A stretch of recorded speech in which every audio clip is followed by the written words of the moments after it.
Já, komiði sæl, við ætlum að ræða umhverfismál eins og við gerum stundum hér á samstöðinni. Okkur finnst að það sé full lítil umræða þann málaflokk miðað við alvöru mála og það eru komnir tveir góðir gestir hingað að rauðaborðinu. Hafdís Hanna Ægisdóttir, vertu velkomin. Takk fyrir. Þú ert forstöðumaður Sjálfbærnistofnunar. Já, Háskóli Íslands. Háskóli Íslands. Já. Og Halldór Björnsson, þú hefur komið áður til mín. Þú ert fagstjóri veðurs og loftslags, ekki satt, á Veðurstofunni. Já, einmitt, velkomin. Gaman að sjá ykkur. Takk fyrir. Bara takk sem þess.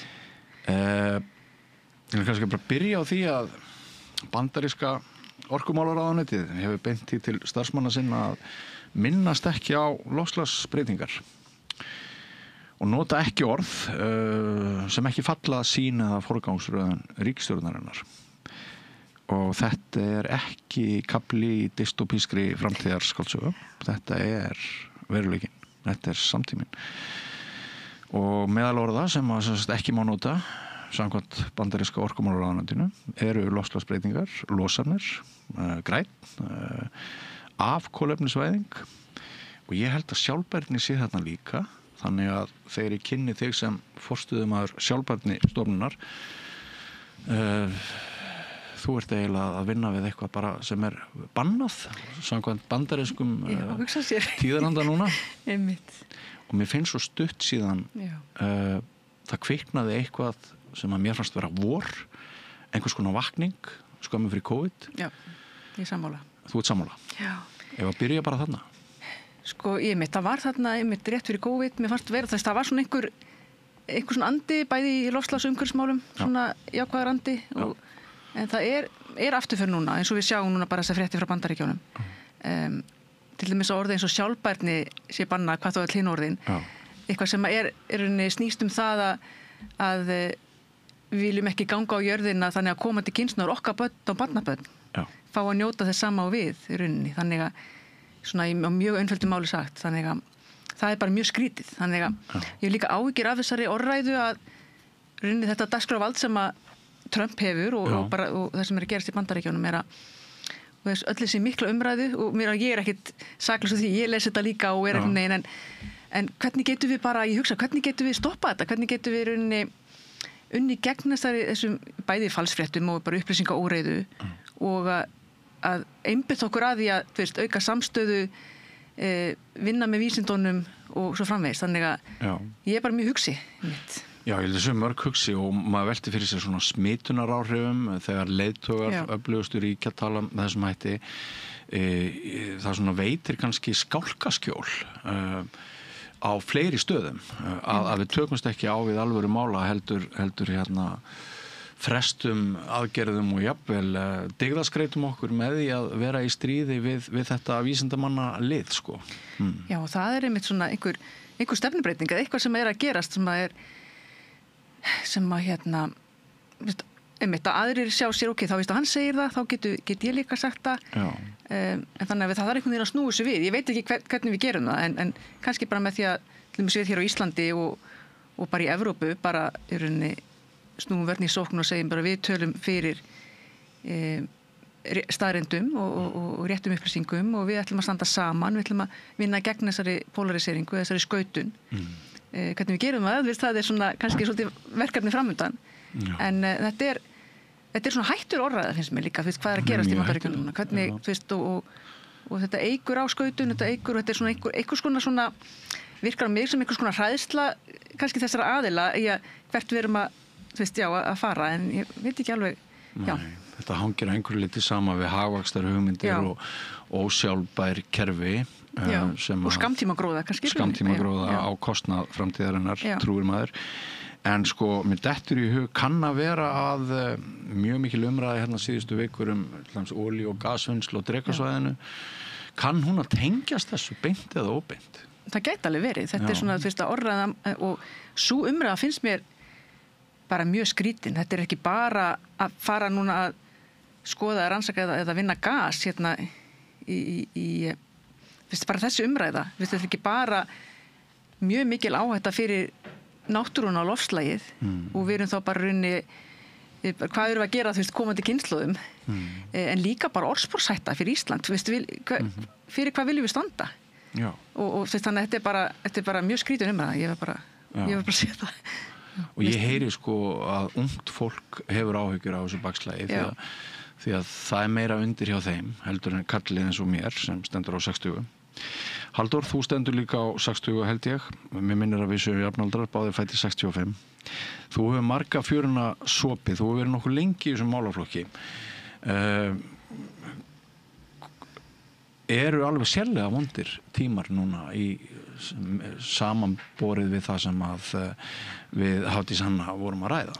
Sko ég held að sjálfur rétt að það er vissulega bakslag og það auðvitað sko bæði tengt eins og maður tala þessi umræða sem að bannorðalisti, þetta er reyndar ekki fyrsta skipti sem við sjáum slíkt og það svona endist nú yfirleitt ekki lengi. Það gengir lengra núna. En þetta er líka þetta er plagsíður hjá valdhöfum svona stjórn að reyna að stýra því hvernig fólk talar og við sjáum þetta líka sko í deilum milli aðila, þegar ég bjó í Bandaríkjunum var mikið talað það sem er kallað pólitísk rétthugsun, þetta var svona dálítið mikið í háskólum að þvælast fyrir manni og þetta gat verið ákaflega þreytandi, geti ekki klárað samtal á þess að vera farið að leiðrétta fyrir þú notaði röng orð og það sé fólk fókusar á orðin ekki hugmyndir sko og svo sérðu þetta sko leið og þeir sem eru á móti þessu komast til valda þá byrja þeir á því að banna fólki nota orð það var bara fyrsta sem Trump og þeir gerðu var að stoppa orðin diversity, inclusion og býta nú við það var eitthvað eitt orð ennþá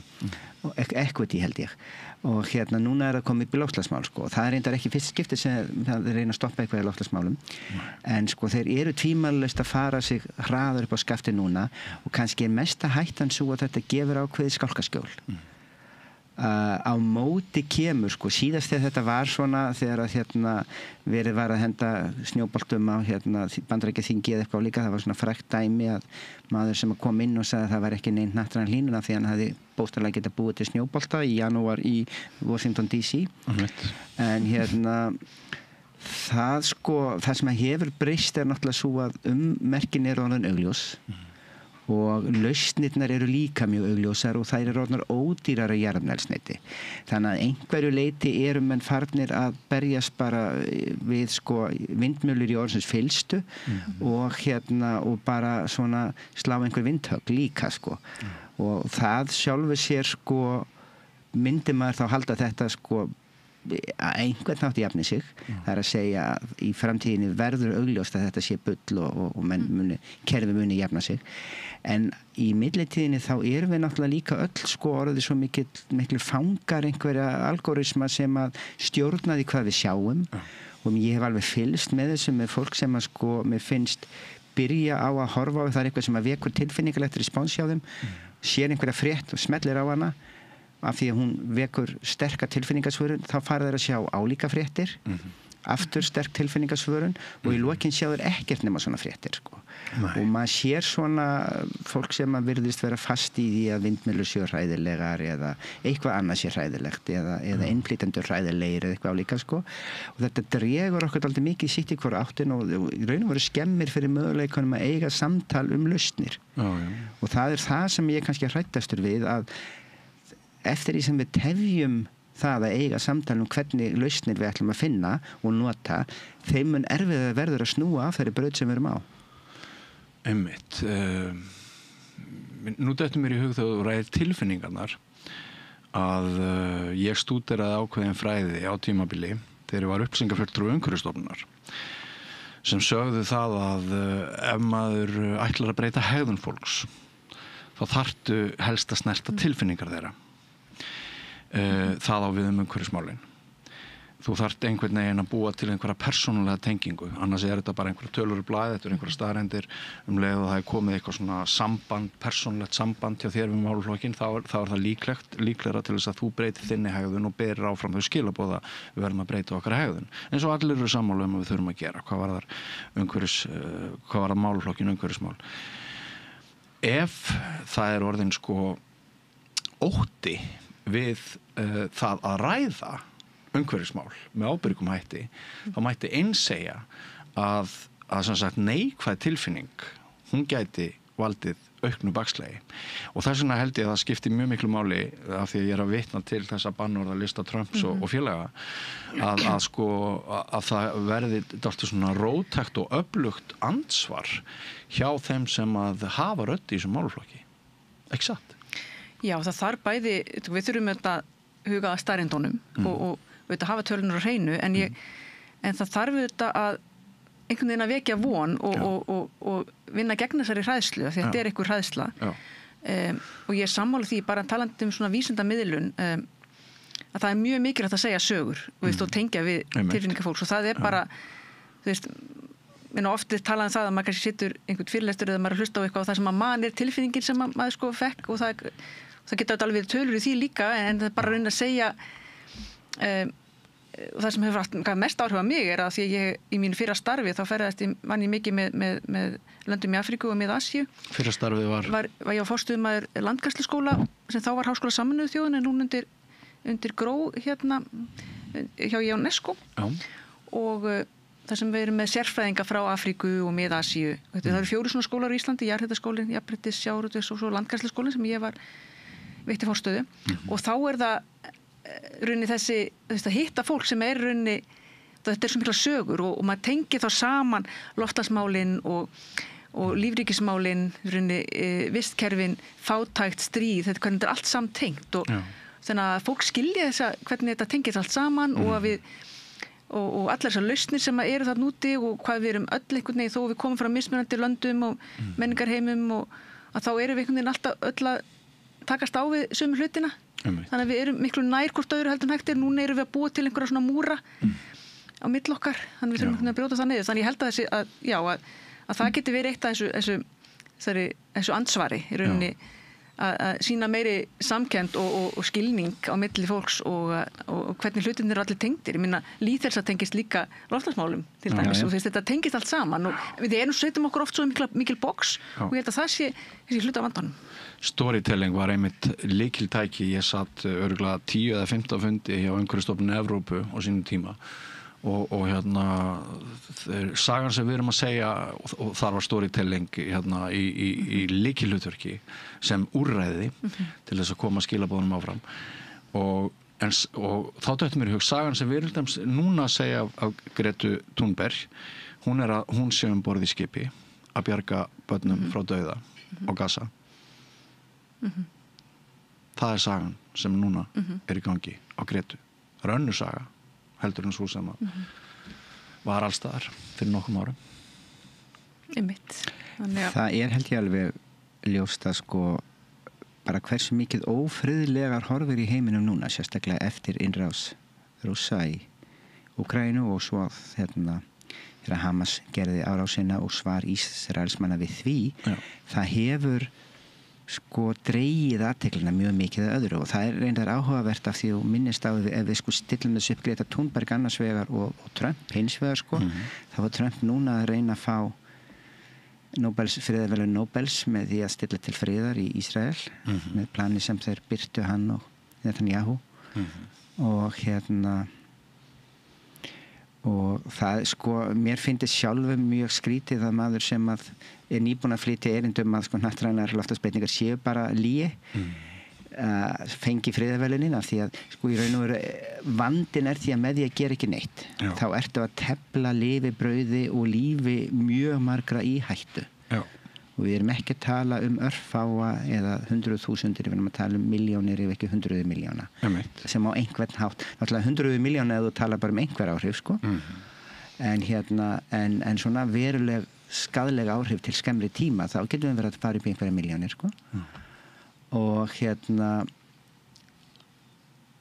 það væri mjög skrítið að sko verðlauna slíkt að segja að þetta sé bull sko en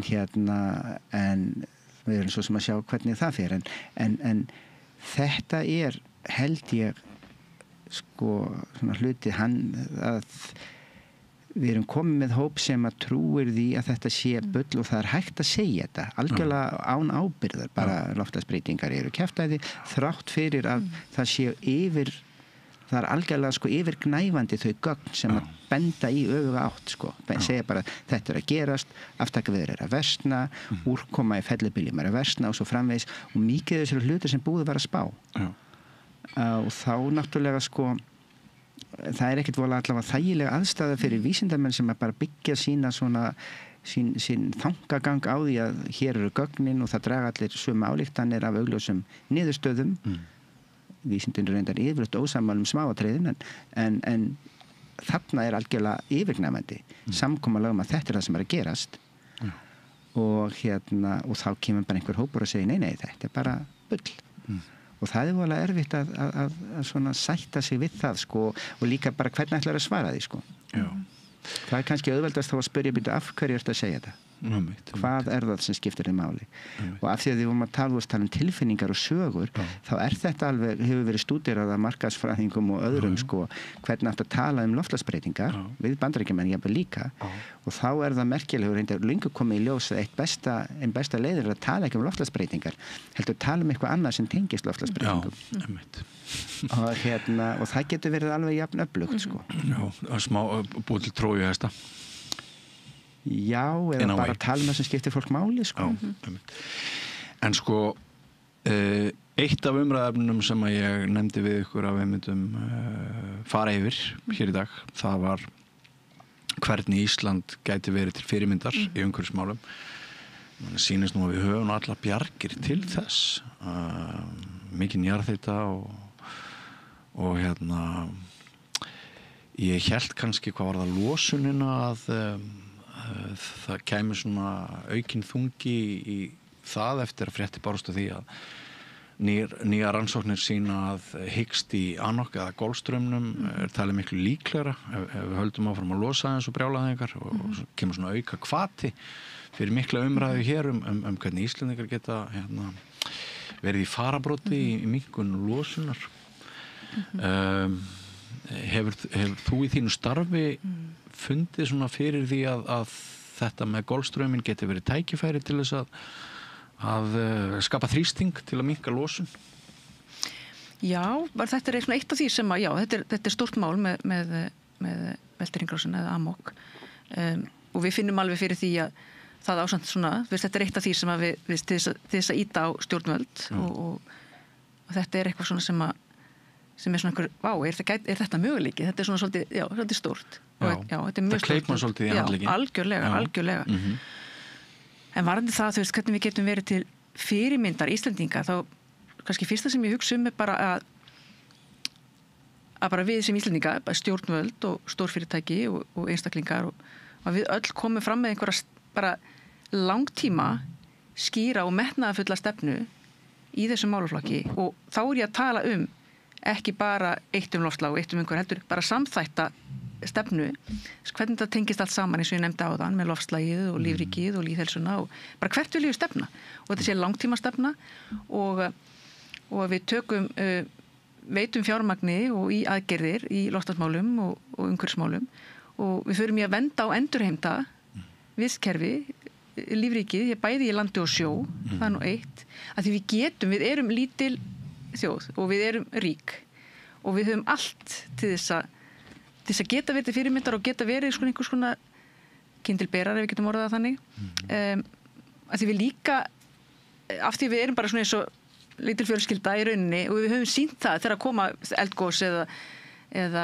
aðra náttúruhamfari, snjóflóð, þessi samheldni. Við erum lítil neysluglöð fjölskylda með risastórt vistbor. Já, við erum með risastórt vistbor en við getum tekið okkur saman og ákveðið, við ætlum að fara í þess átt en ekki, því við erum með gífurlega hátt neysluspor og við hjá Sjálfbærnistofnun nefnilega vorum að skoða svokölluð smitáhrif, það að segja hvernig okkar einmitt neysla og innflutningur hefur áhrif á aðrar þjóðir. Því þó við getum sagt að við erum stöndum okkur svo vel hér á Íslandi með jarðhitann okkar og með kynjajafnrétti og með menntun og hátt menntunarstig og allt það að þá erum við að hafa slæm áhrif á aðrar þjóðir með okkar miklu innflutningi og miklu neyslu. Við erum að kaupa kannski vöru frá og svo vara er unnin af fólki sem vinnur ekki við góðar aðstæður eða slæm áhrif umhverju öðru löndum. Þannig að við þurfum líka að huga því. Þannig að við þurfum að taka á, en mér finnst samt sem áður að við erum að passa okkur á því að setja ekki alla byrðarnar á einstaklingana. Segja hérna Halldór og Hafdís Anna, við þurfum hérna og Björn, við þurfum hérna að huga okkur að heldur að það er líka svona ákveðið svona, þá hinn svolítið stikk frí, bæði stjórnvöld og stórfyrirtæki, við hérna þurfum ekki að gera neitt. Stórfyrirtækin hafa sloppið of létt. Já, það þarf bara minnst að stjórnvöld og svona þessi stóru aðilar sem að þurfa að svona ganga fram með góðu fordæmi og sjálfsögðu þurfa þessu einstakleikarnir líka huga að sínum neysluháttum að sjálfsögðu, en það þarf einhvern veginn að vera skýr skilaboð frá stjórnvöldum og stórfyrirtækjum og sveitarfélögum hvert við eigum að fara. Þannig að, en mér finnst að við getum þetta svo sannarlega og þess vegna vildi ég vera svona líka taka svona jákvætt í að við getum þetta Íslendingar, við erum það lítil og það gerir þetta kannski auðveldara, það eru svona stutta boðleiðir, það er svona ýmislegt sem við getum verið til fyrirmyndar og margt sem við gerum vel en hins vegar margt sem við getum gert með betur. Hvernig skýrir þú, þetta er ekki stærsta atriðið í hnattrænu tilliti, en þetta er svona kúríósa. Hvernig skýrir þú að í mjög mörgum löndum sem maður heimsækir, þá eru innlendar vörur í stórmarkaði í forgrunni? Og svo þarf þetta að hafa aðeins fyrir því að finna þessar innfluttu. Var ég að mismála mig? Nei, ég meina innlendar í forgrunni, en innfluttarvörur eru sem sagt, þú ert að hafa aðeins meira fyrir að finna fyrir því og svona.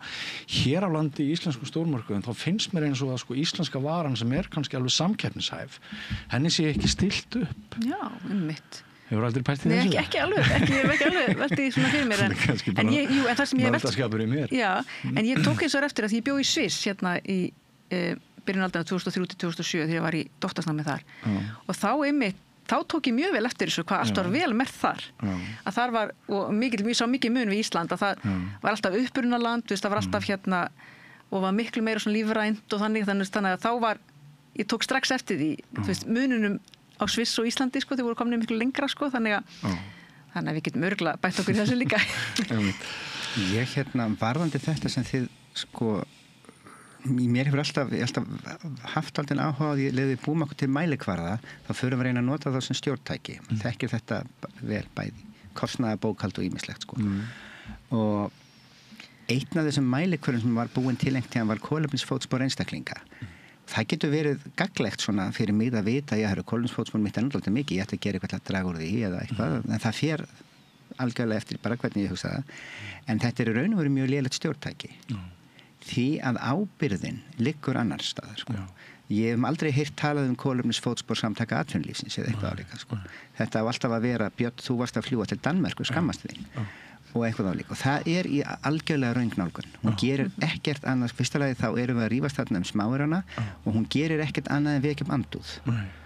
Og hún er það er miklu gáfulegra að gera sig grein fyrir því að flestar losunin er að koma frá lindum sem eru raun og veru ekki endilega einstaklingar sem ráða yfir.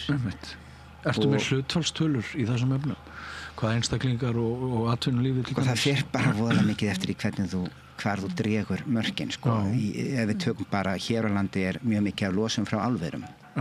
Það er augljóslega ekki við.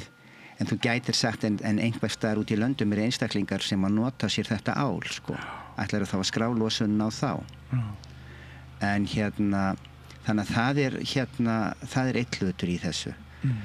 Og ég hef sko, ég held að sé miklu mikilvægara að við reynum að átta okkur á því hvað eru stóru þættinir í losun hjá okkur og annar staðar. Þú minntist á Amok áðan.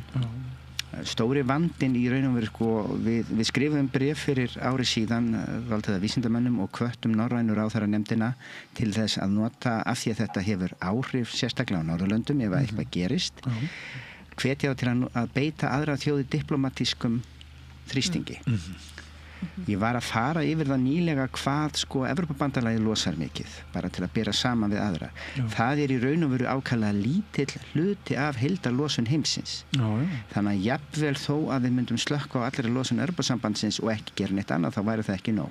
Og það segir okkur dálítið mikið hvað þarf, sko. Og þannig að það er Kína og Bandaríkin. Kína náttúrulega losar allra þjóða mest.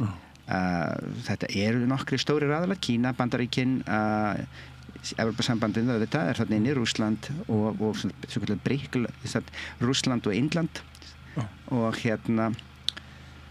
og það er kannski að leggja saman á mikið af löndum en það eru nokkra stórþjóðir þarna sko og svo eru fleiri smáþjóðir og að þú leggur þær allar saman þá fær einhver 20% en stóra málið er náttúrulega að fá þessar stóru losendur til að draga saman. Af þeim öllum þá er það í raun bara Evrópusambandið sem að hefur sko beitt svona einbeittum aðgerðum og þær hafa heppnast merkilega vel en Evrópusambandið er bara í heildina og við gerum ekki annað en segja sögur að því hér, þá er það ekkert vola stór hluti af öllu þessu sko. Það er líka annað sem þannig að það besta sem að við og Norðurlönd og Evrópulönd gera er náttúrulega að halda áfram sínum samdrætti en það er að beita aðra diplomatísku þrýstingi. Já. Og þá komum við að þessu sko fjárhagslega séð er oft miklu betra að eyða peningunum í að hjálpa öðrum til að losa ekki meira. Til dæmis leið og við rafvæðum og nú er Afríka til dæmis að rafvæðast, þá skiptir rosalega mála að sú rafvæðing verði ekki kóladrifin eða jarðefnaeldsneytisdrifin, heldur drifin einhvern annan hátt. Mjög einföld leið til þess að nýta peninga til þess að draga úr losun er að koma í veg fyrir, hjálpa þeim við að rafvæðast með endurnýjanlegum orkugjöfum og það getur skilað þér meiri samdrætt á sömu peninga heldur en að þú setur þá í eitthvað verkefni í Evrópu og þetta er bara dálítið harður sannleikur sem við þurfum að horfast í augu við að rétta leiðin til þess að hegða sér í þessum málum þarf ekki að vera þetta think globally, act locally sko. Það getur verið með þveröfugt að þú þurfir bara hreinlega að vinna á hnattræna vísu að því að samdráttur hjá þér mun ekki hafa nóg mikil áhrif af því þetta er hreinlega ekki nóg stór kaka þar sko, stór sneið af kökunni. En hver er orðræðan í ykkar ranni viðurlög við hegðun sem kostar heiminn? Fyrir nokkrum árum þá var svona mest rætt hvatakerfi og jú skattar og svona en sektir og refsingar þær hafa ekki þótt svona mjög sexy í þessum efnum. Gæti einhvern tímann runnið upp svo stund að menn þurfa að breyta þessari nálgun að það þurfi bara að beita svipunni með öðrum hætti en verið hefur þegar kemur að því að kannski ekkert mjög margir aðilar eru að skaða lífsgæði og framtíðarhorfur komandi kynslóða alveg gríðarlega mikið sem er ekki bara siðferðislega ábyrgð heldur bara líffræðileg ábyrgð. Ég held að þau eru kannski blöndu að hvoru tveggja í rauninni að þú veist eins og fyrir einstaklinga þá held ég að umbunarkerfi að þú veist það væri þú veist það sé svona einhverjar ívilnanir fyrir þá þú veist þess að vera umhverfisvænn en kannski fyrir þeir sem menga mest finnst mér að borga mest í rauninni fyrir það þarf að mér finnst að þurfi að líka vera svipur á það sem menga mest eða hafa mest áhrif. Það þarf kannski einhverja blöndu, þú veist, eftir og þarf að horfa það svolítið það þarf líka að skýra ég held að umbunni sé ekki nóg sko, þú veist, hún þarf að vera ég meina við erum bara á klukkunni hérna. Já, það er bara málið, við þurfum svona kannski fyrir svona aðeins eftir það þarf að huga vel að því hverju eigum umbuna og hvað þurfum að setja bara skýrari reglur það að það þarf að borga fyrir að menga eða eyðileggja vistkerfi. Já. En þá var stóru staðreyndin okkur gengur ekkert að draga saman losun Halldór. Sko það hnattrænt séð reyndar náði losun á einstakling hámarki fyrir nokkru síðan. Já. En hnattrænt séð losun en þá að vaksa. Það stýrist mjög mikið af hvað er að gerast með kóleiðina í Kína. Sé það að snúast við eins og nú einhver ummerki þá gætum við fara að búast við því að hnattræn losun fara að ganga niður aftur. Hún óx mjög hratt, náði síðan hámarki, dróst auðvitað saman í COVID eins og allt annað en jafnaði sig fljótlega. Hefur vaxið eftir það en ekki mikið. Og spurningin erum við að ná einhverju hámarki og geta stemt af losun.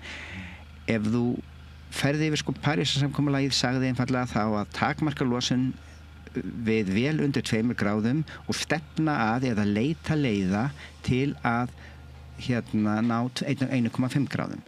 Ég held að það séu nú flestir farnir að sjá 1,5 gráðum mun vart halda en ef menn ætla sér að ná að stöðva hlýnun þá þarf að nást kolefnishlutleysi. Þetta er bara mjög einföld geislunarfræði. Það ekkert, við getum haft hvaða skoðun sem við viljum á því það skiptir málinu bara ekkert við. Þannig að við erum og það mun þurfa að gerast, það mun örugglega ekki gerast fyrir síðar hluta þessari aldar. Spurningin hvort við séum að stefna í rétta átt.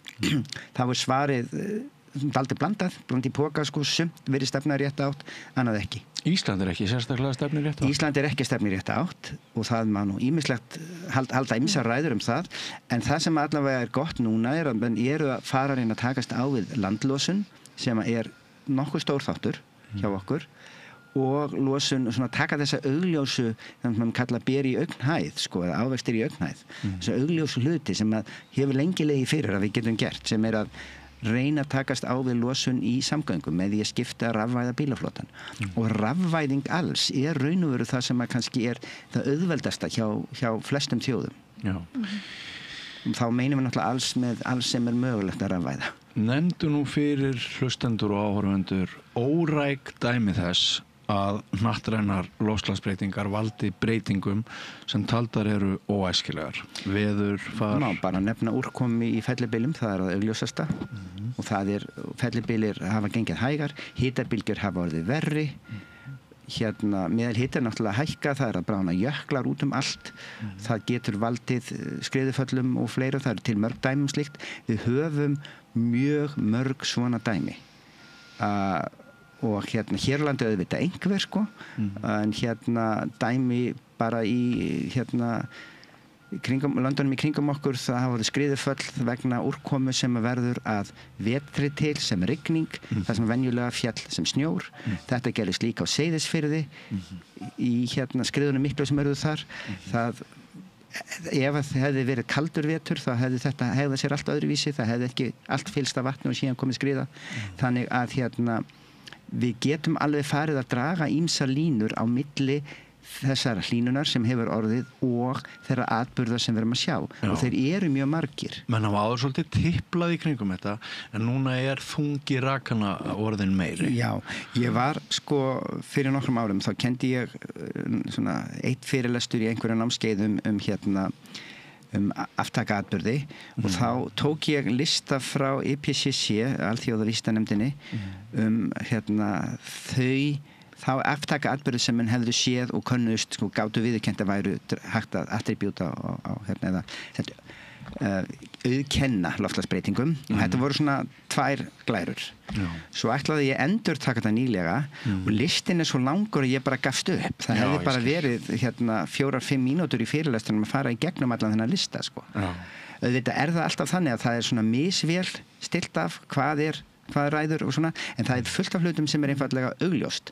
Hitabylgjur eru náttúrulega eitt dæmið og þá líka fylgir þeim að það þornar í sumum löndum, rignir minna, en þegar það rignir þá það aftakarigning og þá færðu flóð eins og urði í Valencia og víðar, sko, og landið þornar, það ræður verð við úrkomuna, þegar hún fellur, þá fellur meira af henni í einu og þá verða hamfaraflóð.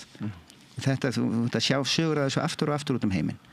Þetta bara dæmi áhrif loftslagsbreytinga. Það eru einhverjir áhorfendur núna sem að hlusta á því segja þetta og segir hann bara að tryggja sér áframhaldandi lífsviðurværi með því að tala inn í eitthvað ótta, magna eitthvað upp. Svona þessir helvítis vísindamenn, þeir tína allan fjandann til og halda okkur rættum og þeir eru bara að hugsa með eina hag. Gögnin liggja fyrir, menn geta bara að skoða það þau vilja. Þau þurfa í raun og veru ekkert að taka mark á mér. Þú kannast við þennan gaur. Já, ég get bara sagt það hreint út, sko, megnið að minni vinnu hefur ekki snúið að loftslagsbreytingum tíðina. Það bara veðurspár og bæta veðurspárlíkun á Íslandi og vinna úr ýmsum slíkum hlutum og orkuransóknir og fleira, sko. Þannig að ég ekki, sko, merkilegt nokk þá hafa loftslagsbreytingar aldrei verið nema hlutastarf hjá mér. Þannig að ég í sjálfu sem myndi alveg hafa ágæta vinnu af ýmsu öðru, sko. En þetta auðvitað orðið þannig að í allar veðurstofur hafa fengið þennan bolta yfir sig að þurfa að glíma við því að það fylgjast yfirleitt með veðurfari á sínu svæði og þar með veðurfarsbreytingum. Einmitt. Mér langar aðeins að ég las í viðskiptamogganum eitthvað Danmörku, ég ætla að reyna að finna það svo ég fær ekki með fleipur. Þar var sagt að Danir, okkar nágrannar góðu, væru svona á flegiferð í loftslagsmálunum og væri að stefna að því að minnka losun alveg stórfellt, ég held ég hef lesið bara 70% á nokkrum árum og væri á góður leið með það og þeir hefðu eyrnamerkt 75 milljarða í föngun og förgun. Svona í þessum samanburði erum við með allt niður okkur hérna við Íslendingar. Við getum allan mjög pottet gert betur, það er ekki spurning. Við sjáum bara hvað Danir eru að setja í rauninni mikið fjármagn og svona setja stefnuna í þetta. Þannig að við þurfum bara að taka okkur saman í andlutinu. Við erum að gera ýmislegt gott og það er svona góð tekn á lofti með ýmislegt en við þurfum klárlega að og við getum það. Þið sjá, ef að Dani geta það, þá getum við það. Hvað segir þín stofnun þessa förgun á CO2? Er þetta tæki sem við höfum að halda í sem... Sko, stofnun svo sem við höfum ekki verið með einhverjum sérstakar við höfum ekki einhverjum sérstakar álita á einhverjum ákveðnum málum en bara ég get sagt bara sem svo að við þurfum að bæði tæknilausnir eins og förgunkolumnis og bara það sem vísindalega búið að skoða, að við þurfum að skoða alla lausnir og rannsaka það og nýta okkur það sem til. Bæði við svona tæknilausnir og náttúrumiðaða lausnir þar sem við erum að nýta náttúruna eins og endurheimt votlendis og landgræðsla og svo framvegis. Bara við höfum ekki tíma til þess að taka eitthvað út á borðinu. Við þurfum að nýta okkur bara það sem til, en fyrst og fremst þurfum við að minnka losun. Það er númer 1, 2 og 3. Sem við Íslendingar erum ekki að gera frá ár til árs. Nei, við þurfum að gera það. Við þurfum klárlega að minnka losun og... Hver er að tala fyrir því í ranni þingmanna, stjórnmálamanna á Íslandi? Hvar eru umhverfisraddirnar núna? Já, ég myndi vilja sjá þær mun sterkari á þingi. Eru það einhverjar á þingi? Já, það er góð spurning. Ég hef ekki svarið en það þarf allavega að ég er vonast allan til þess að ráðherra umhverfismála og loftslagsmála muni, koma, það er sagt ýmislegt sem að svona í þessa átt að við ætlum að minnka losun og endurheimt á votlendi og það er nú nýjastaðið umhverfisþing þar sem að var ýmislegt svona áhugavert og gott sem kom fram, þannig að við býðum að sjá hvort það sé ekki eitthvað gerast þar, allavega ég sé svona alveg góðu teikn á loftið þar en ýmislegt sem að við þurfum að bæta, við þurfum að minnka losun og alls konar lausnir. Við þurfum bæði tæknilausnir og náttúrumiðalausnir og vitundavakningu, þannig að þetta er svona, það er bland í poka, það er ekki tækt að horfa einhver eina lausn. Við þurfum ýmislegt. En mér langar að nefna líka, því þú nefndi þarna með hvernig við getum orðið til fyrirmyndar. Það er eitt sem mér langar að nefna og það var það og það tengist þessu öllu er skipulagsmálin. Er að mér finnst að umhverfismál og náttúru umhverfi og loftslag fá ekki nógu hafa ekki nógu mikið sterkt, svona mikið vægi í skipulagsmálum. Við erum kannski ákvarða vegaframkvæmdir eða húsbyggingar eða eitthvað svona stóra jafnvel virkjanir. Hvað er það, þannig að umhverfismálin, til dæmis að vegur fari ekki gegnum votlendi eða í gegnum ósnortinn skóg eða við erum með svo mikið land. Hvernig getum við reyna að huga meira þessum málum þannig að við séum til dæmis ekki að fara í gegnum votlendi sem þarf svo að ræsa fram og en votlendi er sem sagt er að hindra með því að ræsa það fram að þá losnar losnar mikið út í andrúmslofti, þannig að það er svona þarf að huga þessu og mér finnst að skipulagsmálun og það þurfa líka að taka inn í þessa stóru mynd og hvernig við getum orðið til fyrirmyndar er að taka þau föstum skorðum og skipuleggja betur hvernig við ætlum að gera þetta. Það kannski verið einblínt á það að fækka bílastæðum sem að mögulega hefur ekki frábær áhrif á sölu fasteigna og vinsældir hverfa en þessi umhverfis skipulagsmynd er miklu flóknari. Já og líka bara við land þannig að við þurfum þannig að það er bara svona eitt atriði að huga að þessi mál hafi meira vægi inn í svona ákvörðunartöku landnýtingu, ferðaþjónustu líka ýmislegt, þannig að hugsa þetta svona í stóru samhengi. Halldór, vilt þú aðeins svona kannski segja nokkur orð dauða tækifæri í minni losun Íslendinga, svona hvað myndir vilja sjá sett á? Við töluðum hérna aðeins áðan að þið myndust á hvernig getum við verið til fyrirmyndar og það er náttúrulega það er mjög mikilvægt að muna að það er búið að finna nóga olíu til þess að fara með hitastig jarðar langt yfir 2 gráður. Og það þýðir að ef þú bara veist þetta og þú veist að það á ekki að fara yfir 2 gráður. Hvenær það að óbreyttu sem að því marki yrði náð? Að við færum yfir 2 gráður. Já. Það er á síðara hluta aldarinnar fyrir eftir hvað við losum mikið. Við erum að stefna á 1,5 svona einhvern tímann næstu árum sko, þannig að 2 gráður er bara segðu 0,2 á áratug til að svona hafa þægilega tölu og þá ertu komin sér að þetta er ekki langt. En það, ef við fyrir að draga úr losun, þá hægir á hlýnun. Og svo komum við að þessu aftur að það þarf að stoppa losun ef við ætlum að stoppa hlýnun. Það hefur 2 afleiðingar. Fyrsta lagi getum við ekki brennt allri olíu sem er til. Þetta er þekkt og mikið fjallað um þetta sem er kallað the unburnable carbon problem sko. Það er til nóg af kolefni sem hægt er að brenna, sem verður ekki hægt að brenna. Og hugmyndir Íslendingum að vinna olíu þarf líka að skoða þessu ljósi. Það er að segja okkar verkefni færu aftast í röður en hjá öllum stórum aðilum sko, því að bara Shell er með betri kosti. Þannig að það er ekkert víst að það verður nokkuð tímann úr þeim, allavega það ekki í bráð. Og þannig að það er ekki það þarf ekkert að flýta sér í þessum málum sko. Síðan kemur að því að sko hvernig ættum að draga saman, þá það var núna verið að kynna landsframlög Íslands. Þar er meðal annars það sem er augljóst svona eins og ég segi ávöxtur í augnhæð er þetta kallað að og reyna að hraða umskipti og rafvæðingu bílaflotans. Það er eitt. Annað er að vinna að því að fylla upp í raun og veru endurheimta votlendi og það vantar hins vegar mjög mikið þarna menn þurfa aðeins að passa sig á því að votlendi er ekkert alveg það sama votlendi og framræstu votlendi ekki það sama framræstu votlendi, þetta er mismunandi eftir hvar þú ert á landinu og hversu mikið losnar og svo framvegis og þetta hefur verið stúderað af til þess bæru sérfræðingum en það er ekki alveg hægt að segja bara ég ætla að moka hér og það verður svona mikið losun sem að sleppur af því ég verð að vita og það þarf að monitora og fylgjast mjög vel með því og sem þannig virkar kerfirindar að sko ef menn ætla að telja eitthvað fram í til Parísarsamkomulagsins þá þarf það að vera mjög vel monitorað og fylgst með. Það er ekki hægt að bara segja já ég fylgti einhvern skurð og svo er ég búin að reikna út að það sé svo mikið losun. Þú þarft ekki að, sem ég sparaði, þú þarft ekki að sýnt fram á það.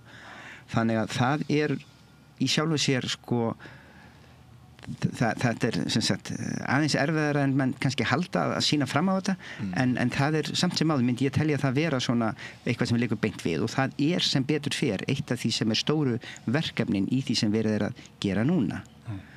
Það eru 5 aðgerðir taldar upp þetta eru svona þær stærstu og það sem allavega mér líst best á svo eru aðrar aðgerðir, loftslagsvænni landbúnaður og ýmislegt fleira sko. Ég held að við verðum eiginlega að horfa svo á við verðum að byrja á þeim hlutum sem eru auðvelt að gera hratt. Hvað er hægt að rafvæða hratt? Við munum ekki rafvæða skipasamgöngur og flugsamgöngur í bráð.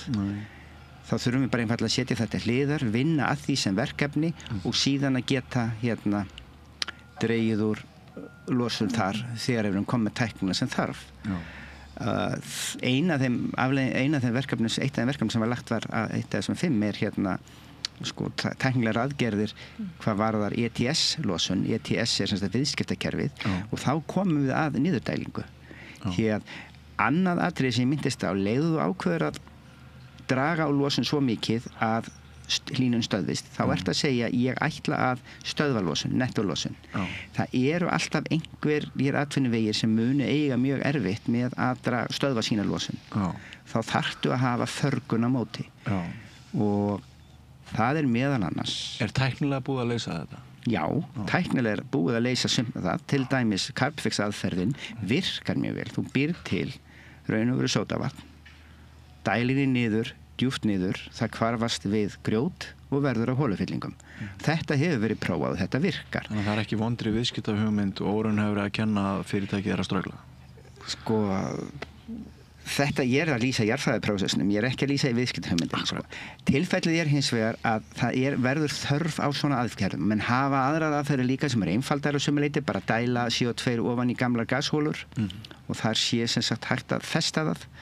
Það er örugglega ekki binding til jafn langstíma en það í sjálfu sér svo lengi sem hún er til einhverja 1000 ára þá sleppur það sko af því að ef að CO2 var að losna út á kannski segjum 5% þeim hraða sem við erum að gera núna, þá myndi náttúrulega ná að halda því í jafnvægi.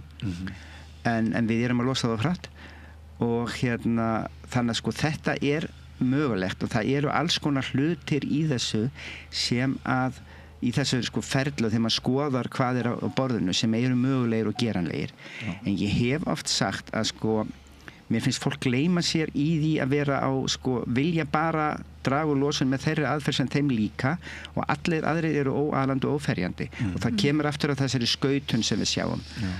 Og ég held að það verði þannig að þegar þetta vinnst þá verður það með aðferð sem við hefðum ekki persónulega valið ég og þú sko. Þetta verður eitthvað sem segjum rafmagn framleitt í Sádi-Arabíu eða eitthvað álíka sko með sólarorku og myndi segja að við erum við hefðum nú viljað að þetta væri íslenskt rafeldsneyti eða eitthvað álíka sko. En við verðum líka að horfa svona á þetta sko að ef að það er þessi gamla setning frá Deng sko, ef að kötturinn nær músin þá skiptir liturinn ekki öllu máli sko. Og við þurfum einfallega að fókusa á aðgerðir sem að skila árangri og sætta okkur við það að þær séu ekki endilega þær aðgerðir sem við hefðum viljað. Það gæti verið að ég þurfa að sætta mig við að sjá vindorkuver einhver staðar.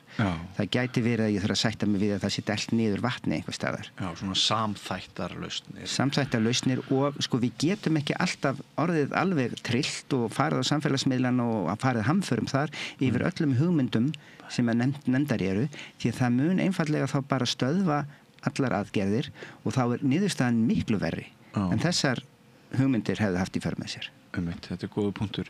Má ég kannski rétt í lokin, við kannski endum þennan þátt á því að ég spyrði fer saman svona sjálfbærnis hugmyndir okkar og umhverfisvænar hugmyndir við virkjanastefnu stjórnvalda núna, að það er aðeins verið að spýta í.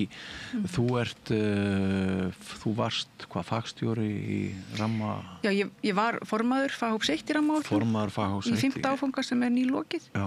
Sem að en faghópur 1, okkar hlutverk er að, þetta er sem sagt hópur sérfræðinga sem er að skoða þá bæði verðmæti svæða, meta verðmæti svæða sem að, og svo áhrif virkjana á þessi svæði og þá sérstaklega náttúru og menningarminjar. Það er svona í rammaáætlun eru 4 faghópar.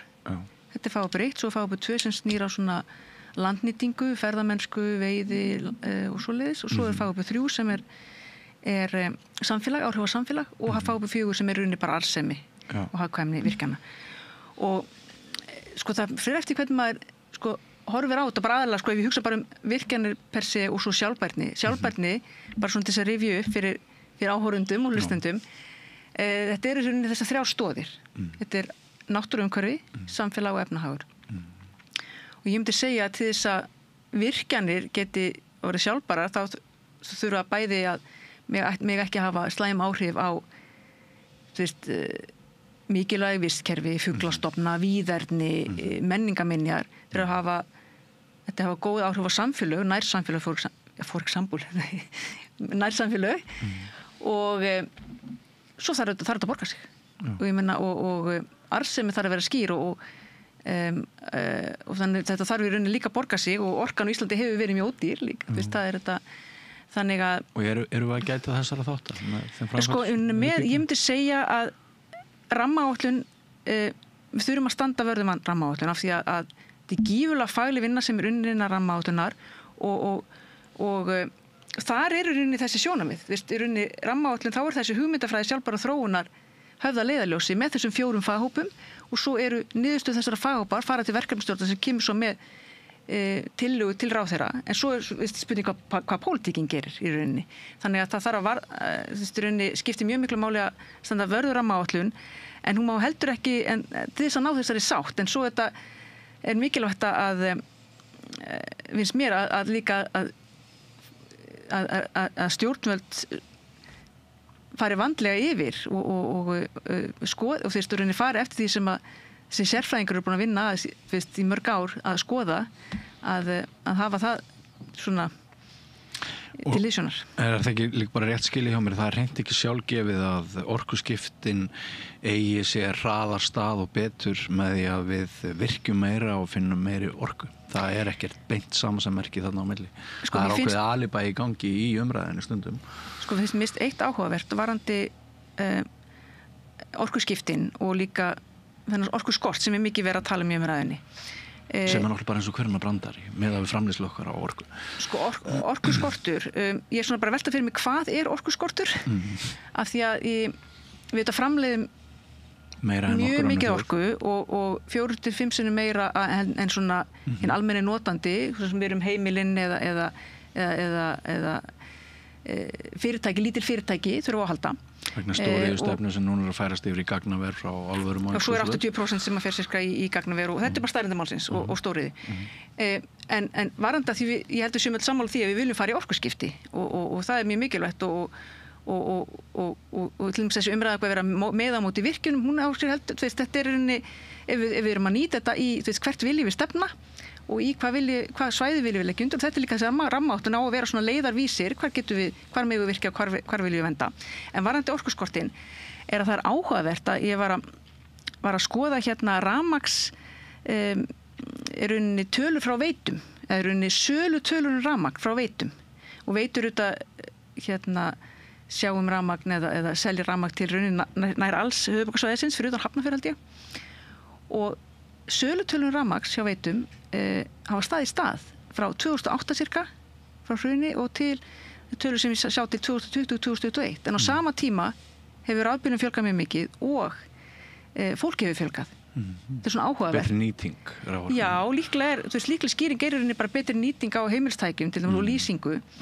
Þannig að ég sjálf gerir rafmagnsbíl og þetta er ótrúlega lítið rafmagn við sjáum ekki muna á heimilsbókhaldinu þannig að þannig ég heldur getum bara að anda með nefnu hugsa þetta, það er ekki þess að orkuskortur allavega svona fyrir hinn almenna notanda sem að við og bara skoða þá hvaða virkjan eiga að vera næst, þannig að það hafi ekki slæm áhrif á samfélög og náttúruumhverfi og það séu arðbærir þannig að já, bara mér finnst það mikilvægt að svona halda þessum staðreyndum á lofti og að rammaáætlun er það tól sem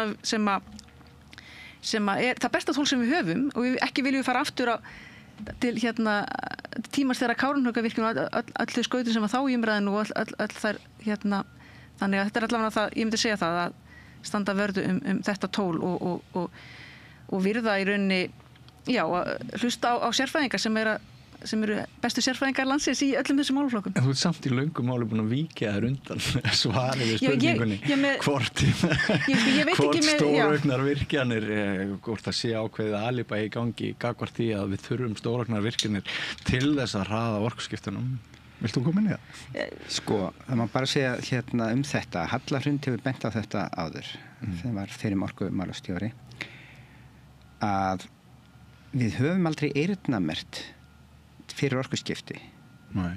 Þannig að segjum, sko, það er auðvelt mál að reikna út ef við rafvæðum bílaflotan hvað þarf mikið meira orku til þess, sko. Já. Og það má deilum hún að lausið ekki, það er að virka fyrir henni og við gert það og þá er þetta að reikna hvað er marga virkjanir. Það er ekki mjög mikið, það er þó ekstra orka sem þarf. En ef við virkjum það núna og svo tekur ákveðin tíma að ná þeirri notkun af því að það tekur ákveðin tíma að skipta út og fása út bílum og svona þá erum við náttúrulega líklega búin að selja orkun í eitthvað annað sko. Og af því að við eyrnamerkjum ekki orkuna orkuskiptum þá er þetta í raun og veru sko öll þessi spurning hún byggir á því að það er raun og veru þú spyrð þarf að virka fyrir orkuskipti þá ertu búin að gefa þér að orkan sé einhvern nátt eyrnamerkt og meðan að það er ekki gert þá er svarið bara að þú ert að byrja á röngum enda sko. Við verðum að byrja á því að vinna heimavinna áður en við gerum þetta. Já, ég algjörlega hjartar sammála því að við þurfum í rauninni kannski stefnu í hvað viljum við orkan fari? Viljum við fari í orkuskipti og eins og staðan í dag þá held ég að það sé ekki hægt að setja þau beint í mitt, það þarf að hver býður hæst og kannski minn punktu var bara að þurfum við svona mikla orku í, ef við hugsum bara til þess að rafvæða bílaflotan, að þá sína tölurnar það sem ég var að nefna áðan frá Veitum, bara áhugavert að tölurnar, að það hafi ekki verið meiri aukning í sölu. Já, sannarlega. Og það er svona kannski, þannig að þá kannski þurfum við svona bara aðeins að skoða þetta vel og Já, þannig að það kannski bara mitt svar. Einmitt. En þetta heldur ekkert einfalt. Nei, og maður sér svona hvernig sumir eigna sér einhvern pínulítinn hluta af rökunum og hamra á því en ég vona það að hlustendur áhorfendur þeir hafi orðið einhversvísir. Ég eiginlega svona hálfbiðst afsökunar á því hvað við fórum víðan völl, því að ég veit að þetta er ekki draumur sérfræðingsins að vera hent á milli milljón umræðefna en fyrir mig fyrir mig þá er þetta búið að vera lærdómsríkt og skemmtilegt og gagnlegt og kæra þakkir fyrir komuna Halldór Björnsson, fagstjóri veðurs og loftslags á Veðurstofunni og Hafdís Hanna Ægisdóttir, forstöðumaður Sjálfbærnistofnunar. Við höldum áfram að ræða umhverfismál, við erum sammála og það er mjög mikilvægt. Sannarlega, algjörlega. Takk fyrir komuna. Takk. Ekki fara langt, kæru hlustendur, við höldum áfram hér eftir andartak með allt annan kafla. Öflugur og ódýr auglýsingamiðill 40.000 manns sjá eða heyra þætti samstöðvarinnar í hverri viku. Ef þú vilt auglýsa, sendu póst á samstöðin@samstöðin.is.